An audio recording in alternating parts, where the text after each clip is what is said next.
문제를 풀기 위한 모든 일들을 해요. 그러다 보니까 이 FD는 단순히 엔지니어링 스킬이 뛰어나다고 되는 일은 아니고 사람을 대하는 스킬, 그리고 문제를 빨리 캐치하는 스킬, 조직 구조를 이해하는 능력, 이런 다양한 능력이 함유되어야 하는 직군이기 때문에 사실 핫한 직군이긴 하지만 모두가 할 수 없는 일이긴 합니다. 안녕하세요. 까칠한 AI 황현태입니다. 오늘은 요즘 유행하는 FDE, Forward Deployed Engineer라는 직군에 대해서 말씀드리겠습니다. 요즘 AI가 사람 일자리 뺏는다는 얘기 굉장히 많이 하지 않습니까? 근데 굉장히 아이러니하게도 오픈 AI나 엔트로픽, 마이크로소프트 AWS 같은 AI 모델을 만들거나 아니면 이 빅테크들은 오히려 FDE 컴퍼니를 더 만들고 투자하고 부서를 더 확장할 정도로 오히려 사람을 더 많이 뽑고 있거든요. 도대체 그러면은 이 FDE라는 사람들이 무슨 일을 하는 사람들인지, 그리고 왜 이렇게 요즘 들어 더 핫한지, 그리고 왜 요즘 들어서 더 우리나라에서 핫한지, 원래 엔지니어들이랑은 뭐가 다른지를 좀 말씀드리려고 합니다. FDE가 뭐냐면 Forward Deployed Engineer라고 전방 파견 엔지니어예요. 팔란티어가 20년 전에 만든 말이고, 팔란티어가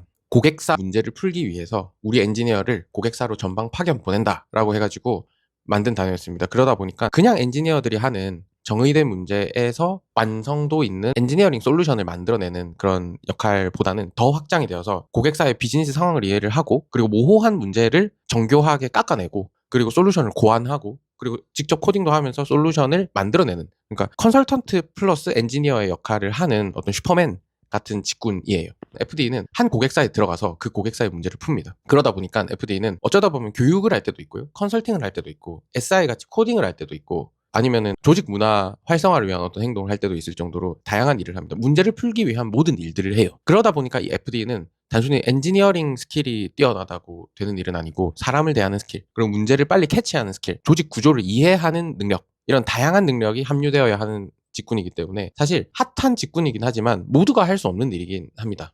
그래서 왜 지금 FD가 뜨느냐라고 하면 첫 번째는 실패입니다. 실패. 수많은 기업들이 AX 성공 사례가 많이 나오지 않고 있죠. 뭐 MIT의 무슨 보고서에는 조직의 5%가 AI 투자에서 측정 가능한 손익 효과를 얻지 못했다고 정리를 했다고 하거든요. 그러니까 사실 우리는 모두 체감하고 있어요. AI 얘기 나온 지가 벌써 몇 개월인데, 뭐 1년 넘었죠. 근데 진짜 조직이 많이 바뀌었냐 하면 꼭 그렇진 않다. 근데 왜 이렇게 밖에 있는 AI 네이티브 하다고 외치는 스타트업에 비해서 엔터프라이즈들이 왜 이렇게 AI 도입이 힘든가라고 했을 때, 결국은 조직에다가 그냥 AI 모델 던져서, 혹은 조직에다가 AI 툴 던져서는 조직이 바뀌지 않는다, 엔터프라이즈 기업이 바뀌지 않는다는 결론을 내고, 이게 돈이 된다는 두 번째 시그널입니다. 돈이 된다는 힌트를 얻은 것 같아요. 그래서 5월 4일날 엔트로픽, 5월 11일날 오픈 AI, 그리고 6월에 아마존, 그리고 이틀 뒤에 마이크로소프트까지 합작 법인을 만들어서 FD 컴퍼니를 만들던지, 아니면 사내에 엄청난 규모의 거의 뭐 6천 명 규모의 인력을 넣은 어떤 FD 부서를 만들던지 하는 식으로 해서 투비 비즈니스, 고객사에 AI 모델을 잘 안착시키는 역할 FD 컴퍼니들을 많이 만들게 되는 겁니다. 그러니까 이 사람들은 엔지니어링 역량도 있어야 되고, 그리고 컨설팅 역량도 있어야 되는 거죠. 그리고 이제 이 채용 관점에서 요즘 FD 공고가 우리나라에서도 거의 뭐 8배 이상 증가했다는 얘기가 나올 정도고, 실리콘밸리에서는 안드레센 호로이츠라는 VC에서는 FD를 스타트업에서 가장 핫한 직군이라고 할 정도로 똑똑한 엔지니어들, 그리고 PM 역량이 있다라고 소프트 스킬을 인정받던 엔지니어들이 이 FD라는 직군으로 모이게 됩니다. FDE는 원래 10명, 20명이 할 수 있던 일을 이제 AI 기술의 발전으로 3명, 5명에서 할 수 있게 된 사람들이에요. 그러다 보니까 사실 컨설팅 능력, 기획력, 개발, 그리고 엔터프라이즈 소프트웨어 개발 능력까지도 다 갖춰야 되기 때문에 사실 많은 사람들이 할 수 있는 일은 아닙니다. 그러다 보니까 이들의 몸값이 되게 비싸요. 그래서 옛날 같으면, 옛날에 계속 나온 말이 있죠. 30명치를 3명이 할 수 있게 된다면 고객사도 돈을 10분의 1로 내려고 하지 않겠냐라고 하지만, 실제로는 그렇지 않다는 게 이제 지난 몇 개월 동안 증명이 됐습니다. 30명치를 3명이서 할 수 있는 이 FD는 아무나 못해요. 저희가 거의 우리나라에서는 FD 모델을 작년 하반기부터 해서 실험을 거의 최초로 했던 기업 중에 하나일 텐데요. 엔터프라이즈 AX 문제를 푸는 FD였던 겁니다, 저희는. 근데 고객은 처음부터 완전한 문제를 들고 오지 않습니다. 모호한 문제로 시작을 해요, 보통.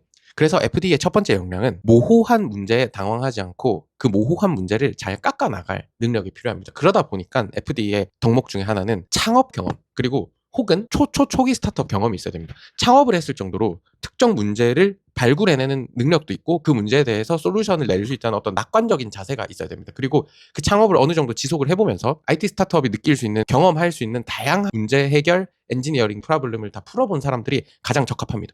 그리고 이제 두 번째 중요한 거는, 이들이 들어가서 보통 2, 3인 팟으로 파견을 보내야 됩니다. 저희 스페이스와이는 역할을 그래서 나눠줘요. 작업반장, 메인 FD, 그리고 서포터. 근데 이들은 상황에 따라서 이 엔지니어링 리소스를 더 다 같이 분배, 로드 밸런싱을 할 수도 있고 아니면은 특정 역할들을 다 맡게 됩니다. 외국의 어떤 FD 컴퍼니에서는 베스트 조합을 1, 2인의 FD 플러스 프로그램 매니저라고 정의를 할 정도로 이 조합이 굉장히 중요합니다. 그래서 FD 한 명이 슈퍼맨처럼 다 한다는 거는 정답이 아닙니다. 문제를 소유하는 사람을 딱 중앙에 놓고 굉장히 많은 서포트, 이 사람이 집중하고 있지 않은 문제를 해결해 줄 수 있는 팀이 필요합니다. 하지만 소수여야 해요.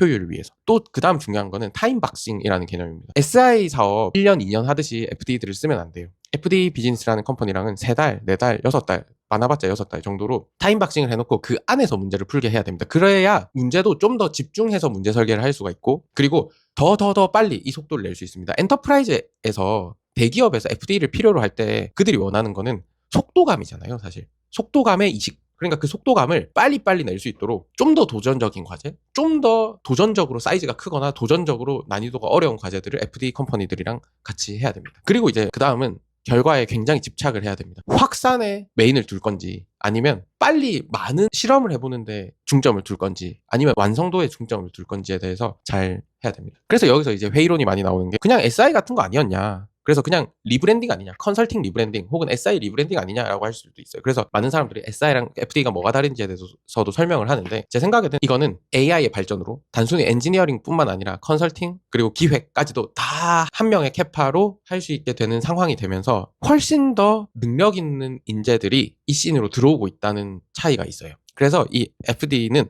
단순히 엔지니어링만 하는 건 아니고 교육을 할 때도 있고 컨설팅을 할 때도 있다고 말씀드린 것처럼 이 AX라는 이 시장의 현재 특수성을 가지고 이 FD라는 사람들이 생겨난 겁니다. 그래서 원래 SI 개발자들이 하던 것과는 좀 달라요. WBS에 맞춰서 딱딱딱 일을 해내는 것이 아니라 어쩔 때는 WBS가 이 정도인데 왜 이렇게까지 일을 많이 하지? 왜 이렇게까지 일을 열심히 하지? 라는 의아함이 들 정도로 어디서든 두각을 나타냈던 사람들이 이 씬으로 들어오고 있는 겁니다. 근데 왜 우리나라에서 이번에 터졌냐라고 하면 우리나라는 첫 번째는 팔란티어죠. 팔란티어가 작년부터 주가가 확 오르면서, 그리고 두 번째는 작년 9월 말 정도서부터 리즈닝 모델이 나오면서 저도 개발자지만은 이제 내가 개발 안 해도 되겠다라는 생각이 들 정도로 되게 좋아졌고 기술이. 그러다 보니까 10명 들어가던 게 1명 들어간다라는 이런 막연했던 개념이 되겠네 싶어서 사람들이 이거 우리도 이 모델을 쓸 수 있겠다라고 한국에서 판단을 했습니다. 그리고 엔터프라이즈들이 AE에 대해서 작년 말 올해 초부터 더 사업을 많이 키우게 되면서 내부적으로 시도하는 팀들도 있었지만 외부의 어떤 드라이브를 걸어보자, 그리고 새로운 플레이어들을 만나보자라는 엔터프라이즈들의 도전적 시도가 있었고, 그래서 스타트업들이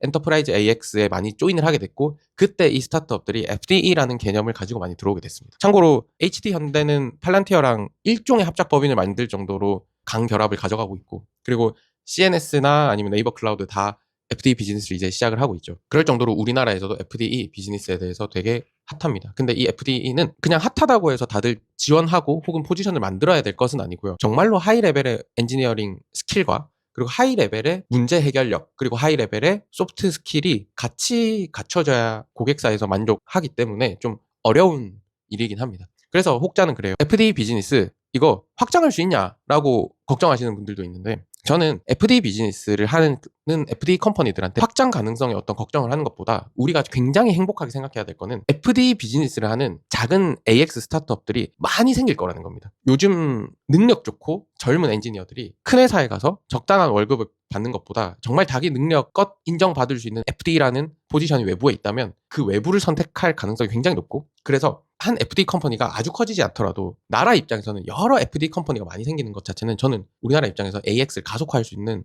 굉장히 자연적인 좋은 현상이라고 봅니다. 근데 이제 기업 입장에서는 하나의 남는 찜찜함이 있죠. FD가 들어와가지고 많은 걸 해놓고 나가면 결국에 이게 내재화가 안 되는 거 아닌가라는 말을 많이 합니다. 제가 되게 좋아하는 그 고객사에 계시는 분께서 얼마 전에 언급을 해주셔서 저도 다시금 공부를 하게 됐는데요. 엔트로픽 CTO가 이번에 클로드 코드 팀을 보면서 5 유형의 사람들이 있는 것 같다 하면서 뭐 프로토타이퍼, 빌더, 스위퍼, 그로워, 메인테이너라는 얘기를 했다고 해요. 여튼 빨리 만들어내면서 실험을 하는 사람들이랑 이거를 완성도 있게 확산을 해내는 사람들과 그리고 유지보수하는 사람, 이게 다 갖춰져 있어야 된다 얘기를 하는데요. 저는 엔터프라이즈 AX 그리고 FD 컴퍼니는 반드시 고객사에게 AX 능력을 내재화할 수 있게 만드는 것을 목표로 해야 한다고 생각합니다. 옛날 SI 회사들처럼 구축 후에 유지보수로 뭐 돈 번다 이런 개념을 떠나서 외부에 있는 사람이 메인테이닝의 역할을 하게 되면 사실은 그 업에 붙어 있는 사람이 유지보수를 하는 게 아니기 때문에 그 유지보수가 점점 힘들어지거든요. 그래서 우리가 항상 겪었던 게 ERP는 최신 업데이트가 안 돼 있는 거를 계속 써야 된다라는 어떤 가슴 아픈 상황이 많았지 않습니까? 그러다 보니 FD 컴퍼니의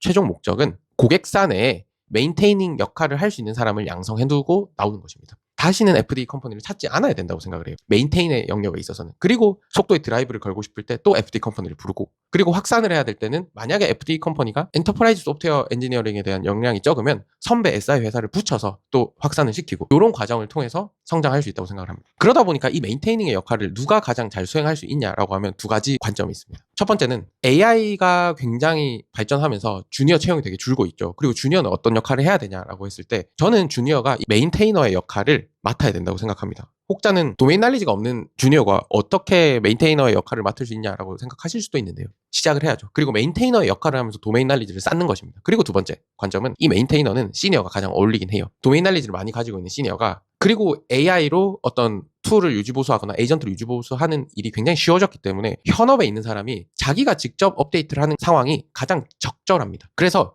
55세의 반격, 60세의 반격 이런 말이 나올 정도로 이제는 도메인 날리지를 가득 담고 있는 사람이 AX 시대에 가장 강한 사람이다라는 생각을 합니다. 저희 회사도 그렇지만 저도 손이 참 빠르고 머리가 팽글팽글 돌아가는 사람 중에 한 명인데, 저만 있다고 문제가 절대 잘 풀리지 않더라고요. 프로그램 매니저 같은 사람도 계시고, 그리고 도메인 엑스퍼티지가 아주 많았던 저희 부대표님도 계셨고, 이런 식으로 팀이 잘 꾸려져야 이 FDE라는 팽글팽글 돌고 손이 아주 빠르고 정말 예의 바른 이 슈퍼 인재를 잘 활용할 수 있게 되는 것 같습니다. 그래서 오늘 딱 하나만 기억해 주시면 될 것 같아요. FDE 진짜 하기 어려운 일이다. 그렇기 때문에 실제로 FDE를 써본 다른 기업 담당자와 한번 소통을 해보고 FDE를 활용하는 게 좋을 것 같다.